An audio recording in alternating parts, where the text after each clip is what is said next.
हमारे नितिन गडकरी ने electric car के आगे की टेक्निक हमारे सामने लाकर रख दी है और आज ये कहा जा रहा है कि आने वाले समय में इलेक्ट्रिक कार नहीं बल्कि हाइड्रोजन कार्स ही भारत का फ्यूचर होंगी। अब सुनने में तो ये हाइड्रोजन कार कॉन्सेप्ट कुछ ज्यादा ही साइंटिफिक लग रहा है, तो आखिर ये है क्या और क्यों इसे भारत में भविष्य के तौर पर देखा जा रहा है, आइए समझते हैं। तो दोस्तों, ये बात जो हाइड्रोजन कार के लिए बोली जा रही है वो इसीलिए क्योंकि जापान की कार कंपनी टोयोटा मोटर्स ने अपनी इंडियन सब्सिडरी के साथ मिलकर हाल ही में हाइड्रोजन से चलने वाली एक कार टोयोटा मिराई को लॉन्च किया। अब इसी को लेकर बीते कुछ महीनों से लोगों के बीच गजब का माहौल बना हुआ है। इसका एक कारण ये भी था कि खुद ट्रांसपोर्ट मिनिस्टर नितिन गडकरी इस कार को भविष्य की कार बता चुके हैं और हाल ही में जब वो इससे संसद भवन पहुंचे तो उनकी कोशिश ने काफी लोगों का ध्यान खींचा था। लेकिन ऐसा क्या है जो इस कार को फ्यूचर कार बनाता है, उसे समझते हैं। आपको बता दें कि टोयोटा किर्लोस्कर मोटर्स ने टोयोटा मिराई को अभी इंडियन मार्केट में पायलट प्रोजेक्ट की तरह लॉन्च किया है, जो कि हाइड्रोजन फ्यूल सेल पर चलने वाली देश की पहली कार है। अगर इस कार को भविष्य की कार कहा जा रहा है तो इसकी एक बड़ी वजह इसका नाम ही है। दरअसल टोयोटा जापान की प्रमुख कार कंपनी है, उस कार के नाम में ही भविष्य है, क्योंकि मिराई जो कि एक जापानी शब्द है उसका मतलब ही फ्यूचर होता है। लेकिन सिर्फ यही वजह नहीं है जो इसे फ्यूचर कार बनाती हो, असल में ये इलेक्ट्रिक कार ही है। लेकिन इसे चलाने के लिए जो जरूरी इलेक्ट्रिसिटी चाहिए होती है वो इसमें लगे हाइड्रोजन फ्यूल सेल से जनरेट होती है। ये फ्यूल सेल एनवायरनमेंट में मौजूद ऑक्सीजन और इसके फ्यूल टैंक में भरे हाइड्रोजन के बीच केमिकल रिएक्शन कराकर बिजली पैदा करते हैं। केमिकल रिएक्शन कुछ ऐसा होता है कि इन दोनों गैसों के मिलने से पानी यानी H2O और इलेक्ट्रिसिटी जनरेट होती है। इसी इलेक्ट्रिसिटी से कार चलती है, जबकि इसमें लगी पावर कंट्रोल यूनिट एक्स्ट्रा बिजली को कार में लगी बैटरी में स्टोर के लिए भेज देती है। यानी इसमें पहले बैटरी को फुल चार्ज करने की कोई जरूरत नहीं होती, जो किसी आम इलेक्ट्रिक कार की मजबूरी है।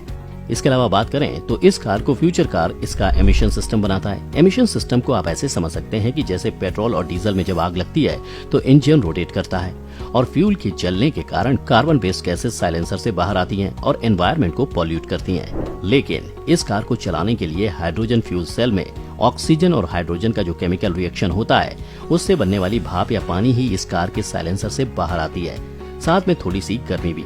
इस तरह से ये कार वातावरण में बिल्कुल भी पॉल्यूशन को बढ़ाती नहीं है, जिसकी सबसे ज्यादा डिमांड इस समय भारत में है। टोयोटा मिराई के बारे में कंपनी का दावा है कि ये हाइड्रोजन से एक टैंक फुल कराने के बाद 650 किलोमीटर तक जा सकती है। हालांकि इस कार के नाम एक टैंक हाइड्रोजन के साथ 1359.9 किलोमीटर चलने का गिनीज वर्ल्ड रिकॉर्ड भी दर्ज है, लेकिन भारत की सड़कों पर यह आराम से 600 किलोमीटर से ज्यादा चल सकती है। इसी के साथ कार 172 bhp की मैक्सिमम पावर और 407 न्यूटन मीटर का पीक टॉर्क जनरेट करती है।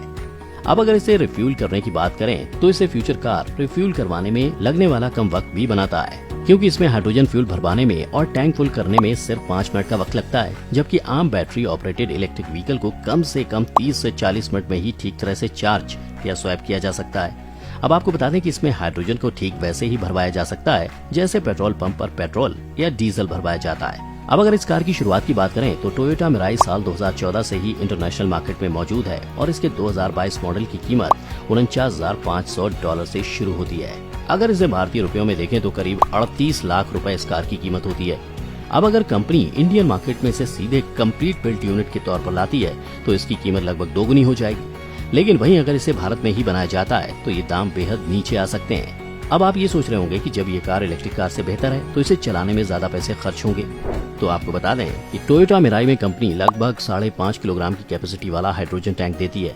आमतौर पर एक सेडान कार में 40 लीटर की कैपेसिटी का फ्यूल टैंक होता है। ऐसे में अगर पेट्रोल की कीमत 100 रुपए मान ली जाए तो फुल टैंक कराने में करीब 4,000 रुपए का खर्च आता है, जबकि एक सेडान कार औसतन 20 किलोमीटर प्रति लीटर का माइलेज देती है। इस हिसाब से आपकी कार चलाने का खर्च प्रति किलोमीटर 5 रुपए बैठेगा और फुल टैंक में आप 800 किलोमीटर जाएंगे। अब ऐसे में अगर हाइड्रोजन फ्यूल की बात करें तो फ्यूल सेल टेक्नोलॉजी में इस्तेमाल होने वाली हाइड्रोजन को रिन्यूएबल एनर्जी सोर्स या बायोमास से हासिल किया जा सकता है, जबकि इसके अलावा ब्लू हाइड्रोजन का विकल्प भी है। इस मामले से जुड़े एक्सपर्ट की माने तो उनके मुताबिक 2030 तक देश में हाइड्रोजन फिलिंग स्टेशन पर ग्रीन हाइड्रोजन की कीमत 430 से 495 रुपए प्रति किलोग्राम और ब्लू हाइड्रोजन की कीमत 420 से 455 रुपए प्रति किलोग्राम तक हो सकती है। अब अगर कीमत यही होती है तो इस हिसाब से टोयोटा मिराई का टैंक ग्रीन हाइड्रोजन से फुल कराने में करीब 2,800 रुपए और ब्लू हाइड्रोजन से करीब 2,500 रुपए का आएगा। और जैसा कि हमने आपको पहले ही बताया था, एक बार के फुल टैंक में गाड़ी अगर 600 किलोमीटर भी जाती है तो प्रति किलोमीटर गाड़ी चलाने का खर्च 4 से 4.5 रुपए तक पड़ेगा। इस तरह ये गाड़ी चलाने में सस्ती होने के साथ साथ एनवायरनमेंट के लिए भी बढ़िया रहने वाली है। अब अगर भारत में इस कार के भविष्य की बात करें तो 2020 में प्रधानमंत्री नरेंद्र मोदी ने भी हाइड्रोजन के इस्तेमाल को बढ़ावा देने और राष्ट्रीय हाइड्रोजन एनर्जी मिशन को लॉन्च करने की बात कही थी। इसके बाद 2021-2022 के आम बजट में वित्त मंत्री निर्मला सीतारमण ने हाइड्रोजन एनर्जी मिशन को लॉन्च करने की बात कही थी, जिसके बाद देश में हाइड्रोजन को लेकर नई नई नीतियां बनाई जा रही हैं। इसके अलावा इसी साल की शुरुआत में नितिन गडकरी ने घोषणा की थी इंडियन ऑयल ग्रीन हाइड्रोजन की सप्लाई पूरी करने का काम करेगा, जिसका मकसद है देश में सस्ते हाइड्रोजन उत्पादन को बढ़ावा देना। अब अगर सरकार की ये सारी कोशिशें रंग लाती हैं और भारत में हाइड्रोजन का प्रोडक्शन बड़े पैमाने पर होता है तो भारत को पेट्रोल डीजल के साथ ही साथ इलेक्ट्रिक बैटरियों की कमी और उनके महंगे दामों से भी छुटकारा मिल जाएगा और भारत में ये एनवायरमेंट को लेकर एक बेहतरीन कदम भी होगा।